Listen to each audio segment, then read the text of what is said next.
আসসালামু আলাইকুম। অনেকেই গাছের আপডেট চাইছেন, তো এই হলো গাছের আপডেট। দেখেন, একটা বিষয় লক্ষণীয়, ইতিপূর্বে ভিডিও দেওয়ার পর অনেকে জিজ্ঞেস করেছিলেন যে ভাই ফলের সাইজ এত ছোট কেন, মানে কাঁচা ফলের সাইজ এত ছোট কেন। দেখেন, এই ফলটা আসলে অনেকটা তিন ফলের মতো। এটা পরিপক্ক হলে এটা সাইজ কয়েক গুণ বেড়ে যায়। দেখেন এখানে ফল আছে, কত ছোট ফল, আবার পাশে যে ফলগুলো পরিপক্ক হচ্ছে এগুলো কীরকম বড় হচ্ছে। তো এখানে যদি আরও আমি আপনাদেরকে দেখাই, দেখেন এই ফলগুলো কি ভালো সাইজ আসতেছে। তো এখানেই কিন্তু পাশে কিন্তু একেবারে ছোট ছোট ফল, কিন্তু এই ফলগুলো কিন্তু খুব ভালো একটা সাইজে চলে আসছে এবং গাছটাও বেশ হেলদি হয়েছে। মানে এবার ফলন দিচ্ছে, আগামী তো ইনশাল্লাহ আরও ভালো ফলন আসবে, কারণ এটা 1 মাস পরে এখান থেকে আবার ফলন নেব ইনশাল্লাহ। তো এই হলো অবস্থা। আর জিজ্ঞেস করছেন অনেকেই যে গাছে কি ধরনের খাবার ব্যবহার করেন। আসলে মেনলি আমরা জৈব সারটাকেই প্রাধান্য দিই। তো এখানে দেখছেন হিউজ পরিমাণ গোবর দেওয়া আছে গাছের গোড়াতে, রাসায়নিক সার ব্যবহার করি না বললেই চলে। তো এই হলো তো থেরাপিগুলো আসলে আমার ভিডিও দেখে আপনারা জেনে নেবেন যে এখানে কি ধরনের থেরাপি ব্যবহার করা হয়, প্রুনিং থেরাপি, এবং প্রুনিং কিভাবে করতে হবে এটার ডিটেলস কিন্তু ভিডিও আমি দিয়ে দিছি। এই দেখেন ফলগুলো কত তরতাজা সুন্দর ফল। কিন্তু আরেকটা বিষয় লক্ষণীয়, এই ফলগুলো পাখির খুব প্রিয়। আপনি যদি পাকা ফলগুলো এভাবে একেবারে খোলামেলা অবস্থায় রেখে দেন, পাখি যদি চিনতে পারে তাহলে ফলগুলো তারা এই লাল অবস্থায় খেয়ে ফেলবে। তো একটু প্রোটেকশন দেওয়ার চেষ্টা করবেন, মশারি বা নেট জাতীয় কোনো জিনিস দিয়ে ডেকে দেবেন।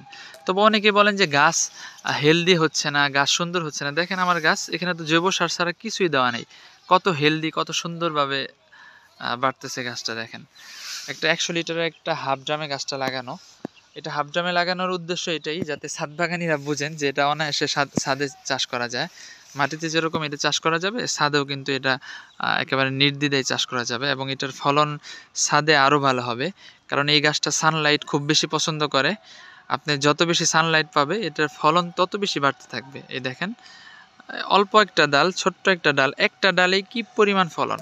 তো ওই পাশে তো আরও আছেই, প্রত্যেকটা ডালে ডালে এরকম ফলন। দেখেন ভিতরে ফলগুলো পাকতেছে। তো কাঁচা ফলগুলো আসলে একেবারে ছোট সাইজ, কিন্তু পরিপক্ক হওয়ার সঙ্গে সঙ্গে এই ফলগুলো সাইজ কিন্তু কয়েক গুণ বেড়ে যায়। এই ফলগুলো দেখেন কি বড় সাইজ হয়েছে। এটা কিন্তু পেকে গেলে আরও এর সাইজ প্রায় দ্বিগুণ হবে। একটা ফল যদি এখন যদি ধরেন আপনার 10 গ্রাম থাকে, এটা পেকে গেলে এটার ওজন হবে মিনিমাম 25 গ্রাম, 20 থেকে 25 গ্রাম। এই হলো কথা। তো ঠিক আছে, সকলেই ভালো থাকবেন। আর তুর্কি মালবেরি 1 পিস হলেও তুর্কি, তারপর চিয়াংমাই 60 এগুলো লাগানোর চেষ্টা করবেন যদি বাম্পার ফলন পেতে চান সারা বছর। আমি বারবার এই গাছটার ভিডিও দেই কারণে, যাতে করে আপনারা বুঝেন যে এটা আসলে সারা বছর ফলন দেয়। তো ফলসহ খুব সুন্দর সাইজের চারা আছে ইনশাল্লাহ, চারার ছবি আমি ভিডিওতে অ্যাড করে দিবনি, আপনারা দেখে নিন। তো এই ধরনের গাছ যদি কারো প্রয়োজন হয়, সারা বাংলাদেশে ডেলিভারি দেওয়া হয়, পাঠিয়ে দেওয়া যাবে, সমস্যা নেই। ক্যাশ অন ডেলিভারিতেও নিতে পারবেন, শুধু কুরিয়ার চার্জটা পেমেন্ট করলেই হবে। তো ঠিক আছে, সকলেই ভালো থাকবেন, সুস্থ থাকবেন। আসসালামু আলাইকুম। আসসালামু আলাইকুম। অনেকেই জিজ্ঞেস করছেন যে নোমান ভাই, মাতৃগাছ তো দেখলাম, তো চারাগুলো সাইজ কীরকম বা কী সাইজের চারা দিচ্ছেন। তো আমরা এই সাইজের চারাগুলো এখন আপনাদেরকে ডেলিভারি দিচ্ছি। খুব সুন্দর সাইজের হেলদি চারা, খুব খুব সুন্দর চারা। ঠিক আছে, দেখেন এটা প্রায় একটা চারার সাইজ 1.5 ফিট, 2 ফিটের মতো হবে।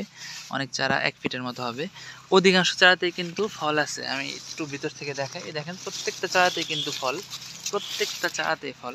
এখানে সব জাতের মালবেরি আছে। এই দেখেন মালবেরি কীরকম ফল আছে, প্রত্যেকটা চারাতেই কিন্তু এরকম ফল আছে। আপনারা যে চারা খুশি সেটাই নিতে পারবেন ইনশাল্লাহ, কোনো সমস্যা নেই। এই দেখেন দেখাচ্ছি, মোটা কাটিংয়ের সুন্দর চারা আছে। এই তো দেখেন চারাগুলো, এই যে চারা, এই দেখেন প্রত্যেকটা চারাতেই কিন্তু অসংখ্য ফল, অসংখ্য, কি বলবো এটা আসলে বলার ভাষাও নাই। এই দেখাচ্ছি একটা চারা, এই দেখেন এটা কত ছোট একটা চারা, কি পরিমাণ ফল আছে আপনারা একটু গোনেন। আমি এখানে ক্যামেরা ধরতেছি, এখানে দেখেন 1টা 2টা 3টা 4টা 5টা 6টা 7টা, নিচে আছে 7টা, উপরে 1 2 3 4 5 6 7, উপরেও 7টা। এই ছোট্ট একটা গাছে কিন্তু আপনার প্রায় 14টা ফল আছে। তো এই হলো অবস্থা। এই ধরনের মালবেরি গাছগুলো যারা বাংলাদেশের যে কোনো জায়গায় ডেলিভারি নিতে চান, ইনশাল্লাহ ফোন করবেন, আমি নাম্বার দিয়ে দিব, ওই নাম্বারে ফোন করবেন, ফোন করলে পেয়ে যাবেন ইনশাল্লাহ। তো সকলেই ভালো থাকুন, সুস্থ থাকুন, এবং সঠিক জায়গা থেকে সঠিক জাত এবং সঠিক গাছ সংগ্রহ করুন। আসসালামু আলাইকুম।